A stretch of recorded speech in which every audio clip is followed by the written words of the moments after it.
Prince Dube, Duke Abuya, wote hao wakiwa wanatoka uwanjani mara baada ya mchezo kutamatika na kufanikiwa kuvuka na ushindi wa goli 1-0 mbele ya Simba Sports Club. Hivi ndivyo ambavyo wanatoka wakiwa mabingwa wa kombe la ngao ya jamii mbele ya Simba leo hii hapa Benjamin Mkapa.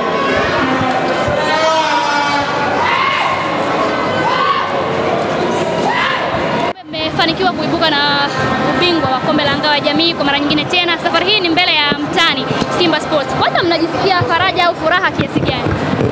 Kwanza tunamshukuru Mwenyezi Mungu kwa kupata ushindi. Tulimaliza ligi msimu uliopita, lakini tuliandaa timu kwa ajili ya mashindano na sasa hivi rasmi tumeanza mashindano. Unajua mechi ya kucheza na Simba ni mtani, tunacheza mechi inakuwa ngumu, lakini tunamshukuru alhamdulillah tumefanikiwa kushinda kwa mara ya 6 mfululizo. Kwa hiyo tunajipanga tena sasa hivi, hatuna muda wa kupoteza, wachezaji wanaweza kupumzika, usiku tunaanza safari ya kuelekea Angola. Furaha ya usajili ambao mmefanya umelipa kwa kiasi gani na ili mnajivunia kwa namna gani? Tumesajili wachezaji wa kutosha wenye viwango vya kutosha. Kama mnavyojua mara nyingi tunakuwa tumeanza ligi kwenye mwezi wa 8 hivi, mwezi wa 8 katikati, lakini sasa hivi unaona tunakaribia mwezi wa 10 ndio ligi inataka kuanza.